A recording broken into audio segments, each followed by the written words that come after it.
오늘 우리가 함께 볼 말씀은요, 지난주에 이어서 우리 사도행전 말씀을 계속 보도록 하겠습니다. 사도행전 2장 14절부터 18절에 있는 말씀입니다. 사도행전 2장 14절에서부터 18절에 있는 말씀, 신약 188페이지와 189페이지 있습니다. 우리 교독으로 한번 읽겠습니다. 제가 먼저 읽습니다. 베드로가 11 사도와 함께 서서 소리를 높여 이르되 유대인들과 예루살렘에 사는 모든 사람들아, 이 일을 너희로 알게 할 것이니 내 말에 귀를 기울이라.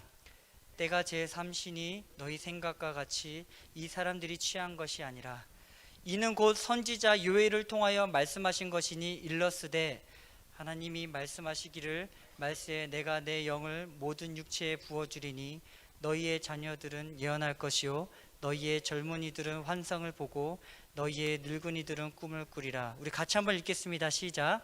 그때에 내가 내 영을 내 남종과 여종들에게 부어주리니 그들이 예언할 것이요. 아멘.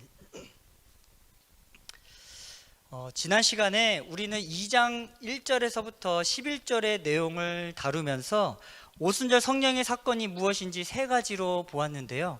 성령이 어떻게 임하시는지 그 세 가지를 보면, 첫째는 바로 하늘로부터 급하고 바람 같은 소리처럼 우리에게 다가오신다는 것입니다. 이것은 진짜 바람 같은 소리가 아니라 무엇인가요? 성령의 일하심을 그저 믿는 것에 그치는 것이 아니라 보는 것처럼 믿어지는 것이라고 했습니다. 이것이 바로 성령이 첫 번째 임하시는 방법이었고요. 두 번째는요, 불의 혀처럼 갈라지는 일들이 각 사람 위에 임했다는 겁니다. 이 말은 성령이 임하게 되므로 우리의 입술이 증거하는 입술로 바뀌게 되었다는 거예요. 죄에 대해서 입술이 정결하게 되고요, 나아가 능력과 힘이 입술의 권능을 갖게 되어 어느 곳을 가든지 예수 이름을 증거하는 그런 증거자의 삶을 살아가는 일이 생기게 됩니다. 마지막으로 세 번째는 천하 각국에서 모인 이들이 이제는 성령의 충만함을 받고 성령이 말하게 하심을 따라 다른 언어로 말하기를 시작했다는 거예요. 그래서 로마 제국을 구성하는 대부분의 지역으로부터 천하 각국으로 모이기 시작을 합니다. 그래서 그 모인 이들은 이제는 성령의 충만함을 받고 성령이 말하게 하심을 그들은 체험하게 됩니다. 그러면서 놀랍게 각 나라 말로 하나님의 큰 일을 행하게 되었다는 거예요. 자기 나라 말로 지닌 그 복음을 선포하고 감격해하며 찬양하는 것을 그 자기 나라 말로 듣게 되었다는 것입니다. 여기까지가 우리가 지난 시간에 보았던 말씀인데요, 오늘은 그 이후의 말씀을 다시 한번 좀 보기를 원합니다. 약속하신 성령이 교회 위에 임하였을 때 사람들이 반응하는 반응이 무엇이었을까? 그럴 때 어떤 반응이 일어났을까? 그 말씀이 성경 구절에 나와 있습니다. 우리가 읽지는 않았지만 12절과 13절 한번 보겠습니다. 제가 읽습니다. 다 놀라며 당황하여 서로 이르되 이 어찌된 일이냐 하며 또 어떤 이들은 조롱하여 이르되 그들이 새 술에 취하였다 하더라. 여러분, 사람들이 성령의 그 놀라운 역사로 인하여 각 나라 말로 하나님의 큰 일을 듣게 되었을 때 사람들은 다 당황하게 되었다는 겁니다. 우리가 알다시피 컵 안에 물이 반이 담겨져 있는 컵을 보고 두 가지 반응을 하지 않습니까? 한 가지 반응은 물이 반씩이나 있네 라고 반응하는 부류와 물이 반밖에 없네 라고 반응하는 부류, 이렇게 두 종류의 부류가 있습니다. 지금 여기서도요, 성령의 충만하심의 역사를 체험한 이들은 이거 모습을 보고 두 가지 반응이 나온다는 거예요. 한 부류는 너무나도 놀라서 어쩔 줄을 몰라 반응하는 부류가 있고요, 다른 한 부류는 오히려 조롱하고 비난했던 부류가 있다는 거예요. 그래서 13절을 다시 한번 보니까 이렇게 기록합니다. 또 어떤 이들은 조롱하여 이르되 그들이 새 술에 취하였다 하더라 라고 합니다. 오순절 사건처럼 정말 놀라운 일이 일어나는데 사람들은 이해할 수 없다는 거예요. 어찌 보면 당연한 일이지 않나 생각을 해봅니다. 여러분, 초자연적인 일이 생기게 되었기 때문에 아마 이들은 이해할 수 없다는 듯이 바라보며 이것은 말도 안 되는 일이야 하면서 조롱하고 오히려 술 취한 모습이 아닌가, 이런 모습으로 생각을 했다는 겁니다. 그러나 저는 이 말씀을 보면서 이런 생각이 하나 들었습니다. 이래서 말씀의 근거가 필요한 것이구나, 말씀의 해석이 이렇게 중요한 것이구나 라고 말입니다. 대부분의 사람들은요, 기적이 일어나면, 능력이 일어나면 예수 믿는 것이 쉬울 것이라고 생각을 합니다. 기적이 일어나고 초자연적인 현상을 보게 되면 그 믿음을 갖기가 더 쉬울 거라고 여긴다는 거예요. 그러나 분명한 것은요, 비록 그것은 믿음을 얻기 위한 수단이 될 수 있지만 믿음을 유지하는 길은 되지 못한다라는 것을 저는 좀 보게 되었어요. 오히려 그때 잠깐 여겨지는 그 순간이 아닐까라는 생각을 해봅니다. 제가 이 말씀을 보면서 이런 생각을 하게 된 것은 그 다음에 베드로의 오순절 설교가 나와서라는 거예요. 여기 보시면 베드로는 위에 일어난 현상들에 대해서 구체적으로 설명을 하고 있습니다. 여기서 보여주는 핵심은요, 하나님의 능력과 기적은 그 객관적인 말씀을 근거로 하지 않으면 참된 신앙인으로 들어갈 수 없다라는 걸 보여주고 있더라고요. 아무리 초자연적인 현상과 체험을 한다 한들 그것이 말씀으로 근거하지 않고 말씀을 통해 해석되어지지 않는다면 안 믿어지게 된다는 걸 보여주고 있어요. 저는 개인적으로 저의 신앙의 모델을 뽑으라고 하면 저는 주저하지 않고 사실 저희 아버지를 좀 뽑고 싶습니다. 저희 아버지가 육신의 질병을 얻으셨을 때 제 기억으로는 3년인가 병원을 돌아다니면서 의사를 찾아도 그 병명을 찾지를 못하셨어요. 근데 그때 여의도 순복음교회 나가시는 어느 분 지인을 통해서 처음 교회에 나가시게 됐고 그때 신유의 역사를 체험하셨습니다. 그때부터 저희 아버지는 하나님이 믿어지기 시작하셨다고 합니다. 그때부터 불같이 하나님을 섬기셨다고 해요. 제가 어려서부터 보았던 아버지는 늘 한결같은 신앙을 가지셨습니다. 늘 하나님 중심으로 새벽 제단을 매일같이 지키시고 때론 부득이 새벽에 가지 못하실 때면 기도의 골방에서 기도하시는 음성을 아직도 생생하게 기억을 합니다. 사업처에 오시는 손님들을 향해서는 예수 믿어야 한다는 이야기를 늘 하셨고요, 차를 탈 때마다 항상 수시로 기도를 하셨습니다. 저는 속으로 왜 이렇게 수시로 기도하실까라고 했는데 그 순간순간마다 하나님을 의지하시는 그런 기도의 모습을 보게 되었어요. 자녀들이 아플 때 먼저 손을 얹고 기도를 하십니다. 돌이켜 생각해 보면 이런 신앙의 길을 걷게 하신 것은 체험이 말씀을 통해 진리의 영이신 성령이 조명하심에 의해 그렇게 믿어지는 일이 벌어지게 되었다는 것이 아닌가 생각을 해봐요. 아무리 놀랄 만한 일을 경험하고 체험한다고 해도 말씀을 통해 찾아오시는 생명의 성령의 그 은혜가 아니고서는 신앙은요, 믿어지기 어렵다는 것입니다. 그래서 지금 이들은요, 이 놀라운 일을 겪으면서도 주님을 믿지는 못한다는 거예요. 아무것도 모르면서 조롱하며 세술에 취했다라고 이야기하고 있는 것입니다. 오늘 우리가 보는 말씀은 그래서 베드로는 성경을 열어서 이것이 무엇인지 해석해주고 있는 장면이 바로 오늘의 말씀이라는 거예요. 14절과 15절 한번 보겠습니다. 베드로가 11 사도와 함께 서서 소리를 높여 이르되 유대인들과 예루살렘에 사는 모든 사람들아, 이 일을 너희로 알게 할 것이니 내 말에 귀를 기울이라. 때가 제3신이 너희 생각과 같이 이 사람들이 취한 것이 아니라. 베드로는요, 지금 그 자리에 모인 이들을 향해서 말씀을 이렇게 대언합니다. 지금 너희가 본 이 장면은 취한 게 아니라고 이야기를 해요. 왜 이들이 취한 게 아닌지 설명을 해주고 있는데 여기 보시면 제3시라고 기록을 합니다. 지금 오늘날의 시간으로 보면 9시라는 거예요. 오전 9시. 당시 대부분의 사람들은요 10시 전으로 아침 식사를 먹었다라고 합니다. 그런데 9시면 아직도 뭘 먹기 전인데 술에 취했다는 것은 사실은 불가능했다라는 거예요. 그러니까 때가 3시이므로 술에 취한 것이 아니라는 것을 지금 베드로는 이야기를 해주고 있습니다. 그러면서 뭐라고 해석합니까? 16절에 보시면 이는 곧 선지자 요엘을 통하여 말씀하신 것이니 일러스되. 지금 이 사건은요 성령이 물 붓듯이 부어지는 사건, 바로 이것은 요엘서 2장에 예언한 대로 이루어지고 있는 현장이다 라고 하면서 성경을 근거로 해서 해석해 주고 있더라고요.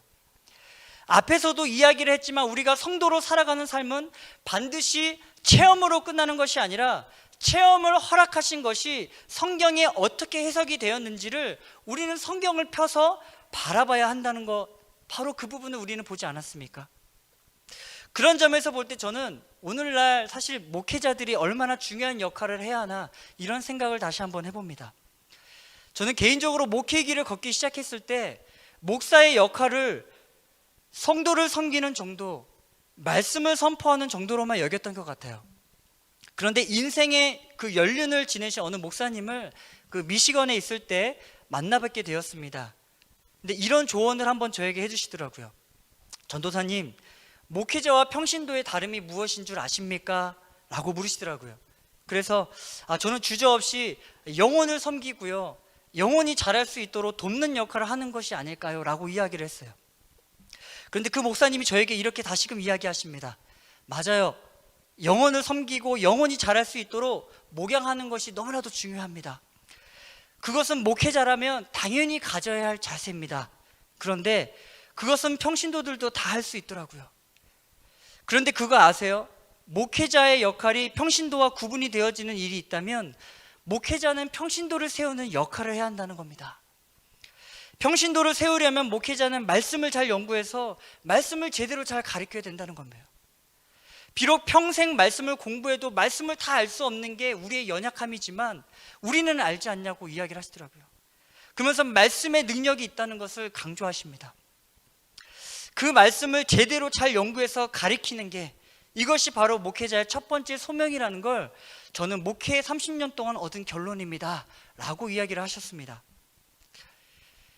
말씀은 우리를 변화시키는 능력이 있기 때문에요, 말씀을 통해 깊은 연구와 묵상이 있을 때 목회자의 삶이 변화가 되고 말씀이 삶으로 드러나 나의 제자가 아니라 예수의 제자를 양성하는 일이 생기게 된다는 걸 이야기를 하시더라고요.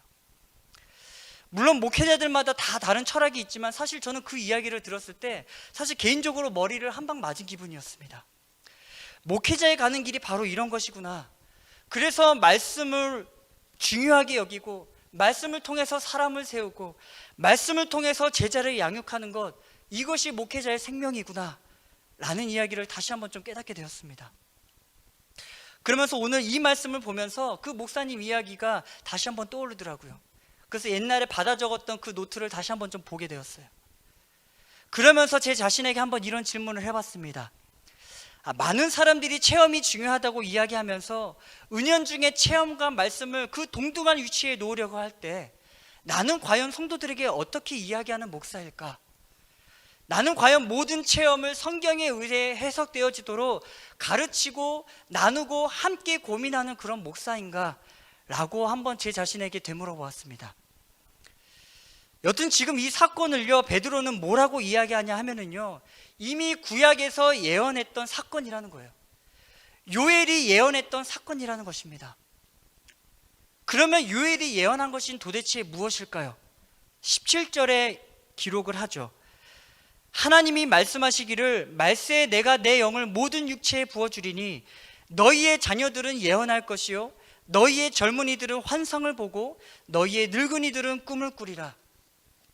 여기에 보시면은 말세라는 단어가 나옵니다. 말세라는 것은요, 예수가 이 세상에 오신 그 순간부터가 말세라는 것입니다.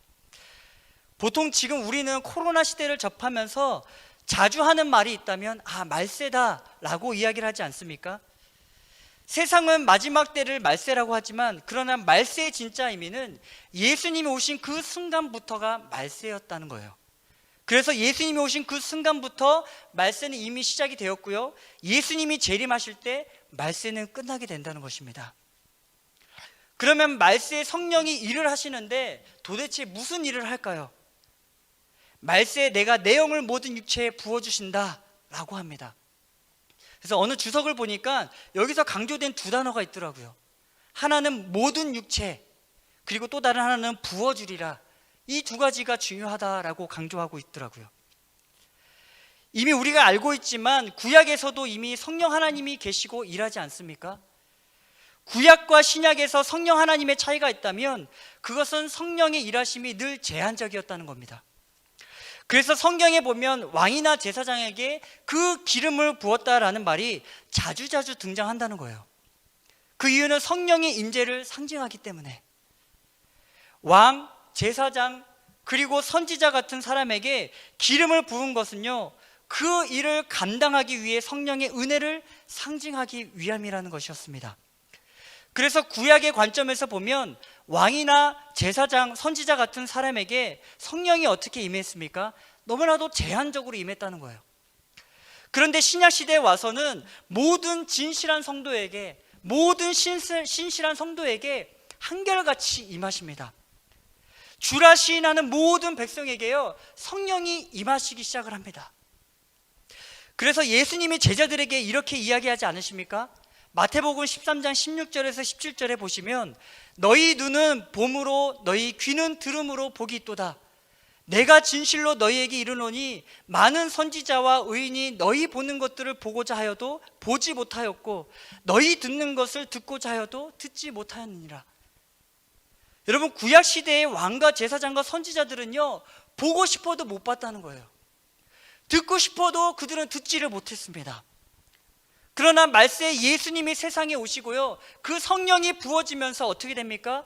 모든 육체가 보고 들을 수 있는 일이 벌어지게 되었다는 거예요. 무엇 때문입니까? 성령의 오순절 사건을 통해서. 그래서 지금 이 땅에 사는 저희들은요, 얼마나 큰 축복을 누리고 있는지 모릅니다. 두 번째로 부어졌다라는 것, 여러분, 이것은요, 성령이 우리와 영원토록 함께 하신다는 약속의 말씀이라는 거예요. 예수님이 제자를 떠나가실 때 성령이 오셔서 어떻게 하시냐 하면은요, 영원토록 내가 너희와 함께 하시겠다 라고 하신 것처럼 성령은 그렇게 우리 안에 영원토록 함께 거하신다는 것입니다. 우리 안에 정말 성령을 통해서 거듭나면은요, 그 성령은 다시 나가는 게 아닙니다. 이미 들어오신 성령은요, 죽을 때까지 우리와 함께 하십니다. 우리가 진심으로 성령을 우리가 주라 시인하고 고백했을 때, 거짓이 아니라 진실한 고백을 통해서 우리가 예수를 주인으로 모신다라고 고백을 했을 때 성령은 우리 가운데 임하신다는 거예요. 그래서 오늘을 살아가는 우리에게 정말 필요한 것이 무엇입니까? 저는 성령의 충만함이라고 단호하게 이야기하고 싶어요. 여러분, 성령의 충만함은요, 인간 내면이 복음으로 반응하게 되어서 그 속사람이 강하게 되는 사건이에요. 이것을 팀 켈러 목사님은 이렇게 이야기를 합니다. 무언가를 단단히 붙든다 라는 말로 표현을 합니다. 그래서 성령이 부어지는 사건은요, 무언가가 우리를 단단히 붙드는 일이라는 거예요. 예를 들면 우리가 사진을 찍을 때 필름이 필요하지 않습니까?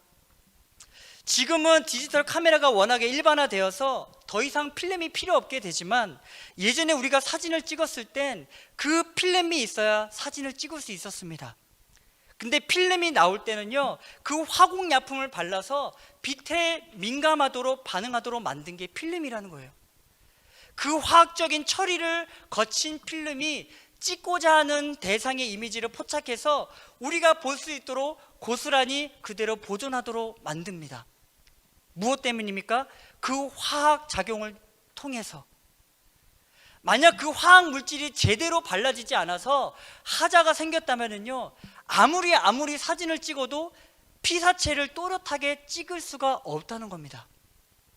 필름에는 화공약품이 단단하게 붙어 있기 때문이에요. 그래서 필름은 그 필름의 역할을 할 수 있다는 겁니다. 이처럼 성령이 우리 안에요, 단단하게 붙어 있지 않으면 우리는 아무리 우리가 원하는 이미지를 찍으려 한들 성령의 열매로부터 멀어진 삶을 사는 것과 다르지 않다는 것입니다. 그래서 저는요, 사도 바울이 우리를 향해 외치는 기도가 날마다 이렇게 들려요. 성령의 화학 처리를 통해서 끊임없이 너희 속사람을 강하게 하라 라고 말입니다. 그래서 우리는요, 매 순간 어떻게 합니까? 주님께 구해야 한다는 거예요.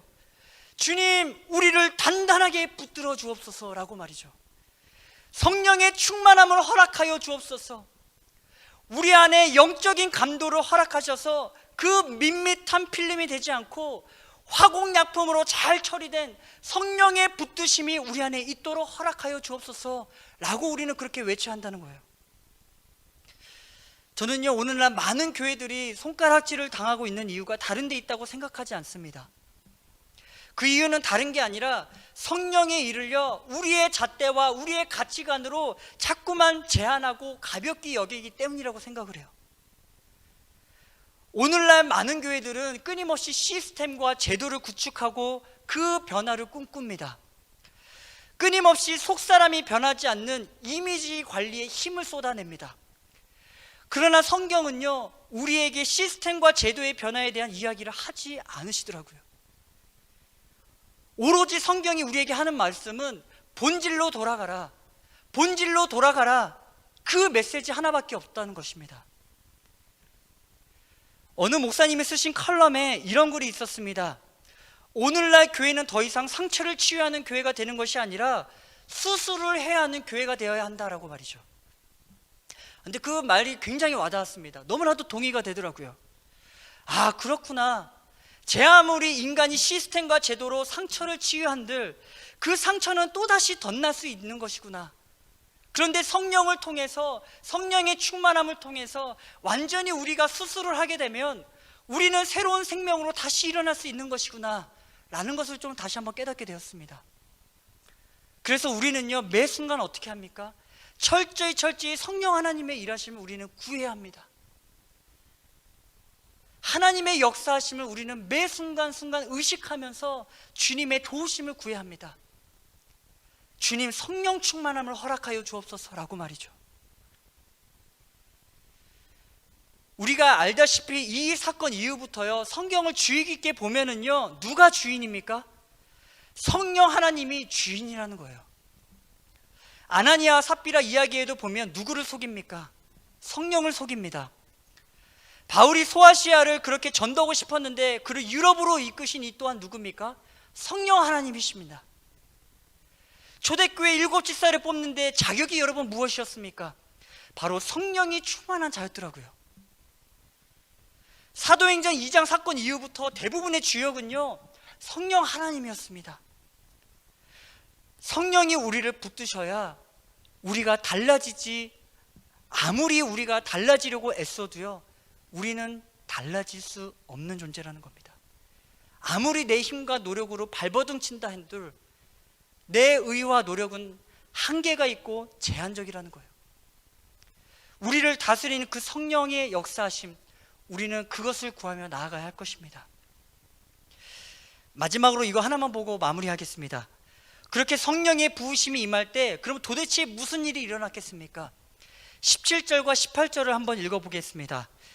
하나님이 말씀하시기를 말세에 내가 내 영을 모든 육체에 부어주리니 너희의 자녀들은 예언할 것이요 너희의 젊은이들은 환상을 보고 너희의 늙은이들은 꿈을 꾸리라.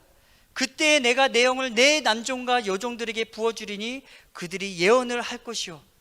여기 보시면은요, 성령이 부어지는 대상이 나타납니다. 아마 여러분들도 눈에 띄실 겁니다. 누가 나옵니까? 제자들이 나옵니다. 젊은이들이 나오고요, 늙은이들이 나옵니다. 그리고 남종과 여종이 나타납니다. 성령의 부르심은요, 남녀노소 할 것 없이 하등의 차별 없이 누구에게든지 똑같이 부어주신다는 거예요. 젊은 사람이 중요하고 아이들도 중요하고 어르신도 중요하고 종들도 중요하기 때문에 성령은 똑같이 동등하게 임하신다는 사실이에요. 그렇게 모든 성도에게 성령이 임하게 되면 어떤 일이 벌어집니까? 예언을 하기도 하고 꿈을 꾸기도 되고 환상을 보게 되는 일이 벌어집니다. 여기서 예언과 꿈과 환상이라는 단어가 나오는데 사실 이것으로 인해서 많은 분들이 오해하기도 하고 때로는 아픈 상처를 받으신 분들이 있지 않을까 생각을 합니다.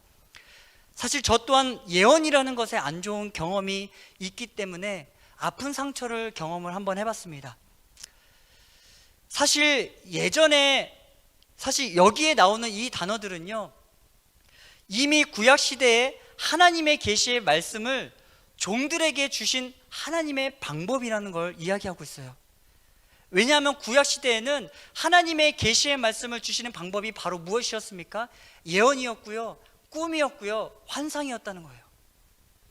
그래서 자녀들과 젊은이들 그리고 어르신들 심지어 종들은요, 지금 이 말씀을 통해서 우리에게 이야기하는 것, 말씀을 깨닫고 말씀을 경험하고 말씀을 누리는 경험을 하게 된 바로 이러한 삶이 우리 안에 있게 된다는 걸 이야기해 주고 있다는 것입니다.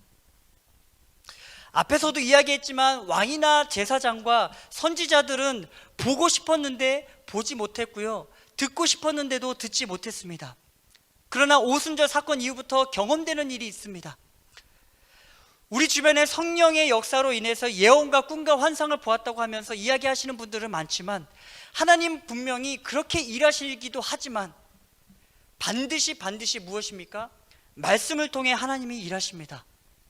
말씀을 통해 해석이 돼야 되고, 말씀을 통해 재확인이 돼야 된다는 걸 다시 한번 오늘 이 말씀을 통해서 우리는 기억해야 할 것입니다. 여러분, 말씀은요 우리의 매뉴얼입니다. 말씀은요 우리의 삶의 지표라는 거예요. 말씀은요 여러분 너무나도 잘 아시는 내비게이션과 같습니다. 그렇기 때문에 늘 항상 우리의 어떤 상황과 환경 속에 꿈과 예언과 환상을 우리가 체험한다 할지라도 그것을 반드시 말씀을 통해서 필터링을 하시는 여러분이 되길 예수님의 이름으로 축원드리겠습니다. 말씀을 정리합니다.